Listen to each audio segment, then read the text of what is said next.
Good afternoon and welcome. Welcome indeed, yes, to another edition of the Mark Moses Show podcast. As we're always broadcasting from the Anidjar and Levine Accident Attorney Studios. Take back control of your life. This is key here in June. Call them today, 1-800-747-FREE. That's 1-800-747-3733. It's Anidjar and Levine Accident Attorneys. All right, to preview game one of the NBA Finals, he's been waiting a couple days to do this. He's in the car right now in South Carolina. He's my great friend, Coach Billy Mims. Coach, how you doing today, buddy? I'm doing okay, Mark. I'm up in South Carolina, for family situation. My mom's not doing too well. She's in the hospital in intensive care. So I know she would love to be watching you and I and listening to us. She loves listening to the Mark Moses Show.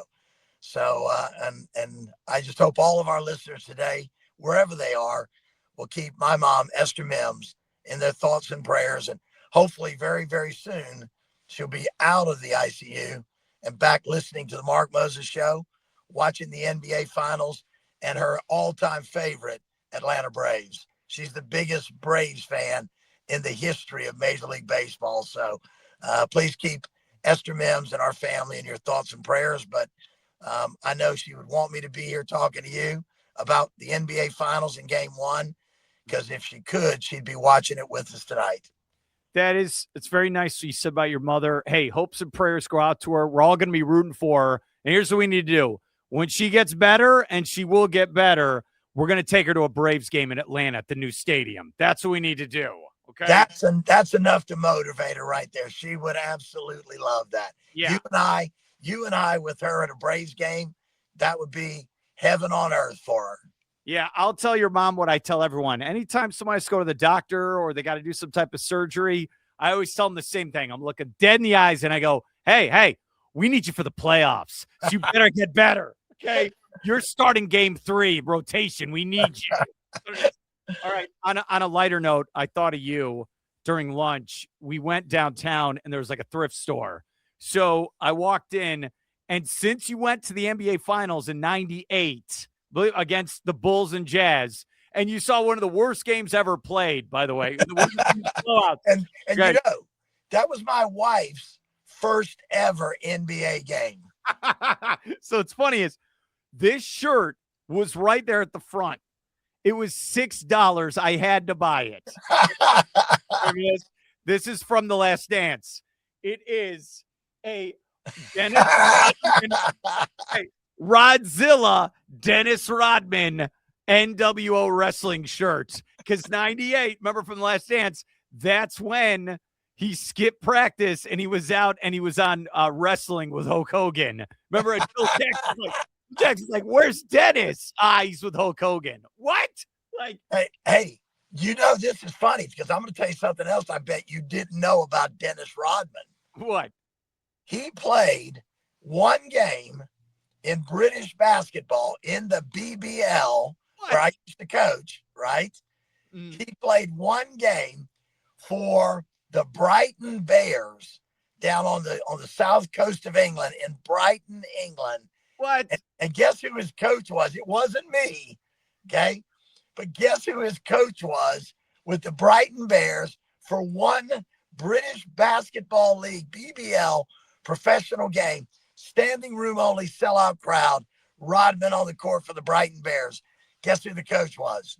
Nick Nurse, your guy. Bingo, you got it. Well done on the basketball trivia there. Nick coached Dennis Rodman for one game in England on the South Coast with the Brighton Bears. All right. I have to fix my hair after all that. It's all over the place today. I apologize. I'm just not having a good hair day. Here's the thing. Trying to go against Coach with hair, you'll never win. It'll never look good. Okay. He has the best hair in the business.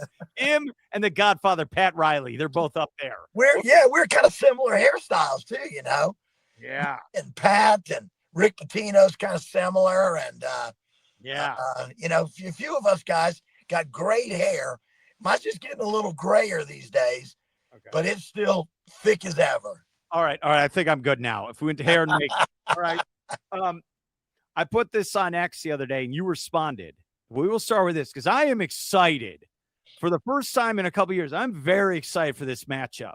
I think Thunder Knicks would have been great as well, but I think because of the alien, Wembanyama, I think it gets it to the next level. It really does. And I brought it up where I'm like, look, it's a great matchup from the standpoint. You have the Spurs that could start a new dynasty, and this could be the new face of the NBA, and he can go on and win 5-6 titles. Or you have the Knicks where they haven't won in 53 years, and it's the mecca of basketball, Madison Square Garden, and you got all these guys, Jalen Brunson and Cat, and like there's so many great storylines going into this. I will start with this, my first question, then we'll go X's and O's. Do you feel that as well? Like, hey, this is going to be exciting for a matchup. Well, I always love, Mark. I'm one of those guys that I get tired, even if it's my team. I hate to say this, right? If it's the team I'm pulling for, I get tired of seeing the same team over. I know you're a Bulls guy, and I know when the Bulls were getting all those rings and all that three-peats and another three-peat and all that stuff, I get tired of seeing in any sport, at any level, anywhere in the world, I don't want to see the same team over and over and over. I don't want to see things dominated again and again and again. Don't want to see that. So I really like it when there's an opportunity to see a new champion, and that's what we're going to get this year. Oklahoma City is out. The new freak, the French freak, Victor Wembanyama, like you said, the alien, carried the Spurs on his back with some pretty good young talent around him. The Spurs are now the youngest team in the NBA and maybe the deepest team in the NBA with their starting five and their excellent bench roster. So when you look at it, all in all, I look at this and I say, this might be the looking at the NBA of the future here, the young San Antonio Spurs and a team like the New York Knicks, that haven't been here since 1999. Mm-hmm. And these teams now are going at each other in the NBA Finals. This could be a special NBA Finals for the New York Knicks, nostalgic folks, and for the San Antonio Spurs, who for so long under Greg Popovich were a dominant dynasty. The Knicks at one point were a dynasty. And now we've gotten to a point where these two teams can meet up and make this a very special NBA Final Series. What's interesting on top of that, it's like, oh, this could be a dynasty. But look at the last 8 to 9 years. It's been a new champion every year. That's what's so crazy about it. And it's funny. We've known each other so long where it's like, all right, the Joker wins. He'll dominate. No, he hasn't gone back. Giannis wins. He can't get back. That's what's so weird about these. So our last champion is what? It's Kevin Durant with Steph Curry and the Warriors. Ever since then, you look at Boston. Hey, we got Tatum, we got Brown. They wanted to, then they can't get.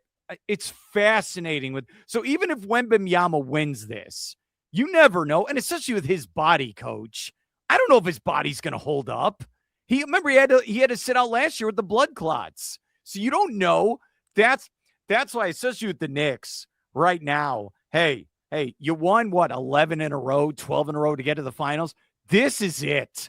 This is their best chance. And I think the stat was, I think it's going to be the third straight series they're taking on a team that had to take a 7-game series to move on. How? It's so wild. What? That it's all lined up for the Knicks. All of it. When you say that, that's an interesting way to look at it, right? My wife is one similar to me in that we always think that the team that's sitting out and resting is at a huge disadvantage. We think it's better to keep playing, to get after it, to be out there on the court. And sometimes when you see those teams that have been sitting out and then they come back after a long rest, the team that's been going 7-game series, the team that's been playing most recently, they're on a roll. They're fired up. They haven't had to sit out. They're just continuing to go. So again, it can go either way. Sometimes the rest does the team good. Sometimes playing a 7-game series against the reigning NBA champions. And everybody came into this season thinking Oklahoma City was going to be a back-to-back champion. They win 62 regular season games. They were the number 1 seed overall, winningest team in the NBA this season. And then what happens? Oh, a alien from France that is now maybe the NBA's best ever shot blocker, rim protector, and a guy that it just changes the game because he can score inside, he can pop threes, he can make shots from the logo. You remember the logo shot he hit at halftime to put them in a great situation in the last series? So this is where you think, okay, this thing could go either way right now. Either the team that's on a roll and is just beaten. Come on, San Antonio were the second winningest team in the NBA this year. They won 60 games, Mark. Now, the interesting thing is, head to head with the New York Knicks, it's 1-1. Head to head, it's a split. So that makes people think, okay, it's going to be really tight. The Knicks are on a roll. They, as you said, they're coming in on a massive winning streak. The Spurs are on a roll because they just knocked out the NBA's number 1 seed, the reigning NBA champions. So when you combine those two things, both of these teams probably are the 2 best teams right now in the NBA. Okay. And on top of that, the 1-1 matchup in the regular season where both teams won on their home court. The Spurs won a tight game in San Antonio. The Knicks won a big game in Madison Square Garden. Question is, now, because the Spurs are the top seed remaining, they're the home court advantage. The series begins tonight in San Antonio, just a few steps off beautiful Riverwalk. It'll be rocking in San Antonio tonight. Their Spurs fans have learned how to be European basketball fans by their Professor Wemby, who told them we need more atmosphere like EuroLeague basketball in the NBA. He taught them cheers and the go Spurs go and the colorful t-shirts that look like Fiesta Azteca on a Monday night Margarita Monday. So there's a lot going at stake here. I think it's going to be a great series. I think it's going to be a close series, but I'm going to stick with my original thought. And I'll tell you something else. I spoke to my good friend, Chris Finch, and his Minnesota Timberwolves got knocked out by the French alien and San Antonio.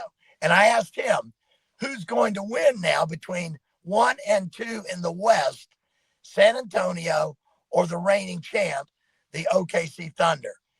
Without hesitation, Chris said, Spurs are winning the West.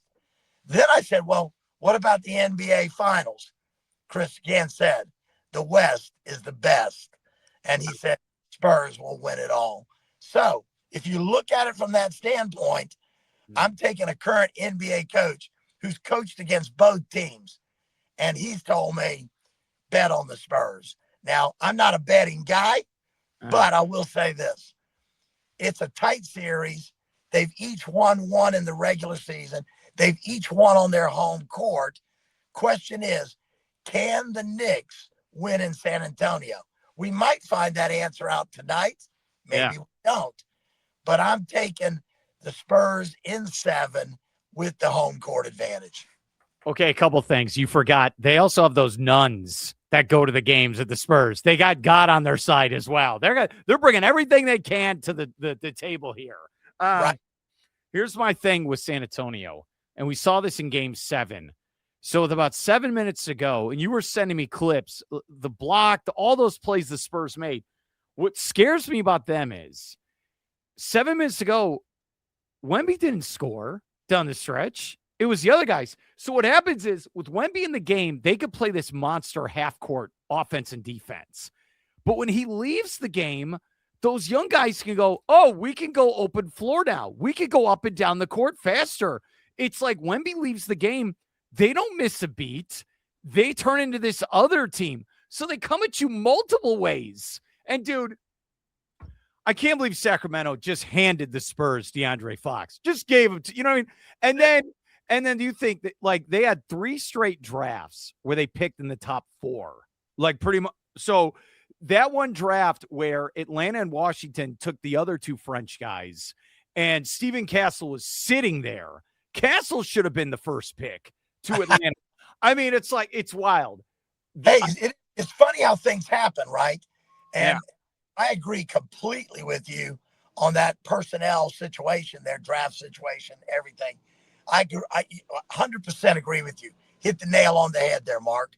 And how weird things take place like that create a moment that we're now about to witness, right? Some weird things took place to make this all possible. I'll go one greater, right? I know Wemby's shot, the logo shot, was huge. Well, again, that's not just a great shot. He's not going to go out there and make 9 out of 10 of those in practice with nobody guarding him. There's a little bit of luck or maybe divine intervention in that shot going in. But I'll go even one better than that. The Cornet block. Oh, my God. We're talking about a team, the San Antonio Spurs, that have the game's best shot blocker now in Victor Wembanyama, right? He's the best shot blocker, rim protector in the world right now. But the biggest block in the series came from a guy off the bench, Cornet, running down somebody out of what you call a hustle play effort. I agree with you on another thing. It's not going to be just about Victor Wembanyama. The Spurs have put a package together. They have a team with great starters. They have great subs. They believe in themselves right now. And I'm telling you, I've been watching NBA finals now, Mark, for decades, right? 4 or 5 decades. I have been following and watching the NBA's finals closely.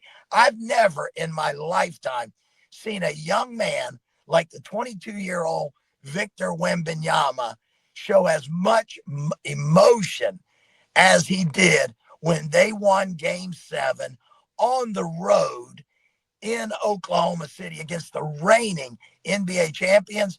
That young man looked like his dreams of his entire lifetime had just been answered. No one has shown that kind of emotion in the NBA in years. Now, this is what I love about him being maybe potentially one of the new faces of the NBA going forward, is the passion, the emotion, the positivity. You know, he's very articulate in his French way. He's very professional with the media, with his teammates, with the fans. But his passion just jumps out at you. You can't walk away from that. I don't think there's a player on either team right now, or any player in the world right now, that wants to win the NBA championship more than Victor Wembanyama. And when you have a guy like him with his size, his presence, his skill set, his passion, all of those things combined with his unselfishness, he is a team player because he was raised in European basketball. And he is a total team player who will sacrifice his own numbers for the success of the team. You have put together a cocktail that is dangerous. You're absolutely right. That was great praise. I will go on top of that. The plays down the stretch in that fourth quarter in Game 7. And look, give credit to Oklahoma City. They lost Game 7 in that fourth quarter. It's not like they, lost in the first round like the Magic. They're right there. So SGA, who you and me met in Orlando when he played the Magic, right? He is the best finisher, scorer in the NBA. He could do whatever he wants, get in the rim. There were plays in that fourth quarter. He would drive to the rim and see Victor standing there and go like, uh-oh, I got nothing open. I got to kick it to a teammate. I bring that up because this is what I brought up on Monday, and you commented on this on Twitter. I want to go over this with you. My thoughts on this series, outside of Wembanyama, it's on Jalen Brunson. If Jalen Brunson can do whatever he wants with the basketball and he gets his space to drive to the rim, hit his 17-footer, hit his teammates, if he can do what he wants, the Knicks can win this series. But those guards, Dylan Harper and Fox and Castle, they are big with length. They are bigger than Brunson. If they shut him down, this is going to be a quick series for San Antonio. That's my whole series. I know you got Wembanyama. Brunson, if he can do his thing, the Knicks can win this series. What are your thoughts as a guy that's done coaching for a long time? And I agree absolutely with you that the key to the Knicks is Jalen Brunson. He is the New York Knicks right now. And I talked a lot about Wembanyama's youthful enthusiasm and passion. Jalen Brunson has that same passion, but he displays it in a unique and different way. He's a veteran who is sort of beyond his years in his experience and his court control, his game savvy. Jalen Brunson reads the game as well as any player in the game right now. I think he's got a really, really high level basketball IQ. He's, from his Villanova days, from Jay Wright, I think he understands the game extremely well. He plays the game I know this is an old saying everybody likes to say, Jalen Brunson plays the game like a coach on the floor. He sees everything around him, great court vision, great feel for the game, and he controls the game with the ball in his hands. He is in. Okay, I apologize. There's a little cut here in the podcast where Coach, and I appreciate coming on, you're there in a parking lot. The iPhone overheated, so we had to cool it down. You have so many hot takes, the phone couldn't handle it, dude. Get up in here. We were talking about Jalen Brunson, and yeah, you're right. He is a floor general and a veteran. If you want to go back to that comment, dude, he doesn't have he doesn't have the Iverson first step or Isaiah Thomas where he's blowing by people. I heard Tim Legler say that this morning, and I agree with him. But he's so crafty. Do you feel that way as a guy out there? I do, and I think, he's part of that, the way the game is changing. Luka Doncic, they talk about his pace of the game. How Luka plays in pace. Luka can't out-jump anybody anymore. He's not the quickest player on the court. You just talked about Jalen Brunson not having Allen Iverson's speed. But he's got that Luka Doncic pace. He understands that he controls the way the game is played by the pace that he plays the game at. I really, really love Jalen Brunson's basketball IQ, the pace of control that he has on the pace of the game. His vision is stellar. He sees everything going on around him. He understands the game at such a high level. He can take over a game offensively, or he can create for his teammates. Jalen Brunson is a legitimate superstar, all-star, could be a MVP, NBA MVP. He's always in the mix for that. He might end up being the NBA Finals most valuable player.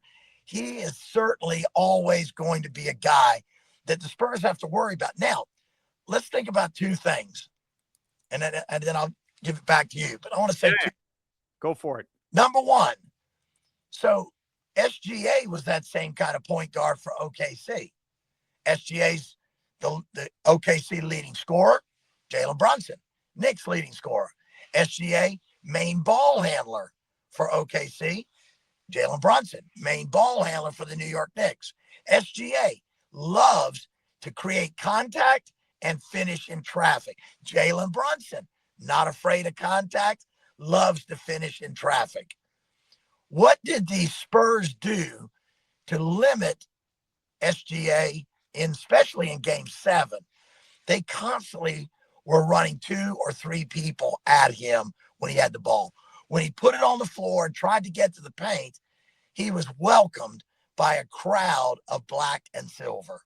And if he got through that crowd, which SGA was really good at, so's Jalen Brunson. When he got through that crowd, then he found at the rim a 7'4" shot blocking phenom, Victor Wembanyama, the best rim protector in the NBA right now, maybe in the world. So what I said to you when you made the point, yes, Jalen Brunson has to be the key for the New York Knicks.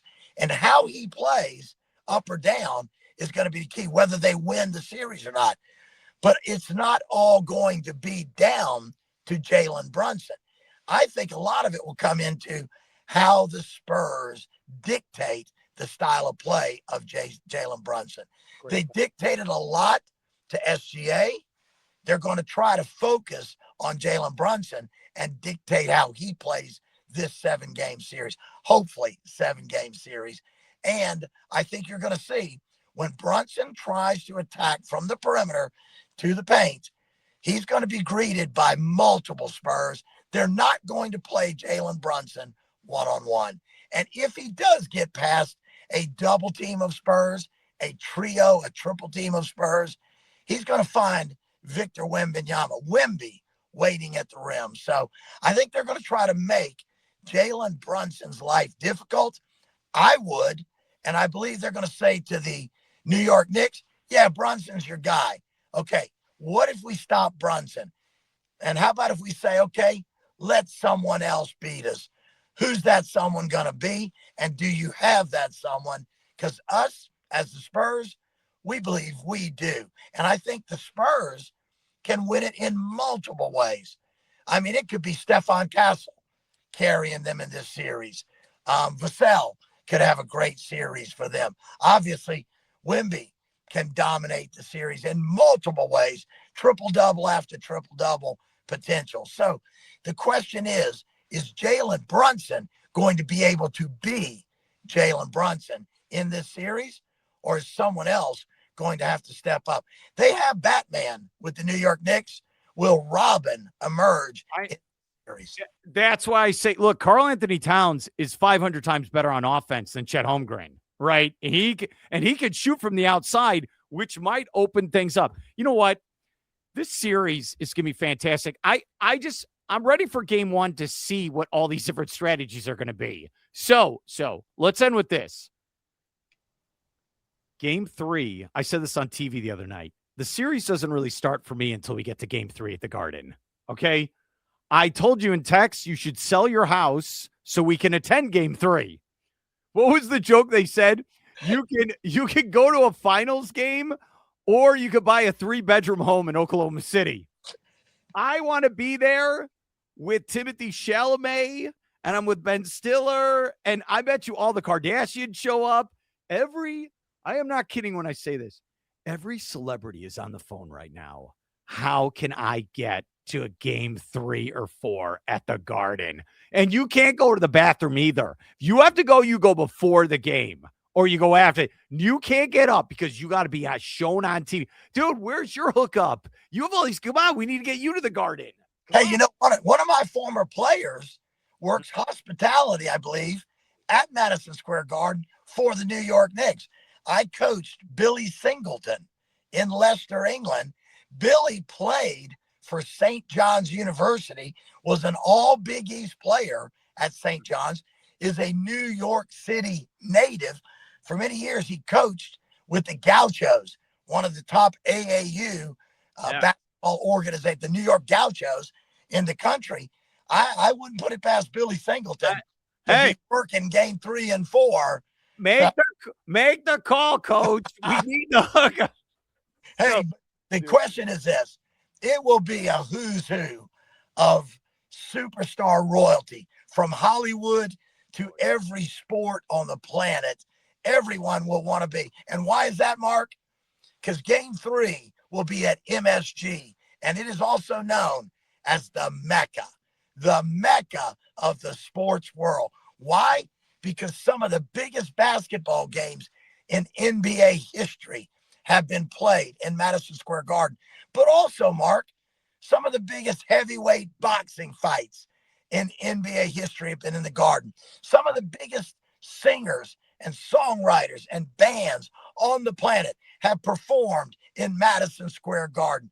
Some of the greatest political speeches have taken place in Madison Square Garden. It is the mecca of arenas. And I tell you what, Manhattan will be hopping come game 3, no matter what happens in San Antonio. But remember, at the moment, the Spurs have home court advantage down in the deep heart of Texas. But all it takes from the Knicks is to win one game in San Antonio, and everything shifts. We might see that one game tonight, but I tell you what, either way, I believe it's going to be a great game 1 and a great series. You know what it's going to be like next Monday? There's going to be a moment. I wish you and me could be there, where all those New Yorkers, I'm from New York. We're great. They're going to have orange and blue on. I'm from New York. Knicks are going to win. They're all going to be hyped up. And Victor Wembanyama is going to walk on the court, and they're going to be like, what the hell? Is this Godzilla? What the hell is this? I remember when, because you always talk about your guy, Paul, who is 7 foot. How tall was he? 7'8". Yeah, like, I remember seeing Taco Fall for the first time at UCF at the free throw. What the hell? I know there's going to be that moment for what is this? And he's going to start, like blocking those shots. And yeah, that's going to be fun. Here's a real question. Do you think Spike Lee is going to go up and shake Wemby's hand before the game? No. Is Spike Lee going to have some words of encouragement for Victor Wembanyama? No. Because Spike Lee will be wearing his blue, white, and orange for sure. This is so great. I can't wait. All right. I know you're busy. Thanks for coming on today. I appreciate it. Hopes and prayers to your family, and I hope I can get you on again. All right, buddy? Thanks, Mark. And I say again, if my mom were not in the hospital, she'd be listening to the Mark Moses show. She loves you, loves your show. Hope all the listeners out there will keep Esther Mims in their thoughts and prayers. And let's get her healthy. Let's get her out of the hospital. Let's get her back watching the Atlanta Braves and the NBA Finals.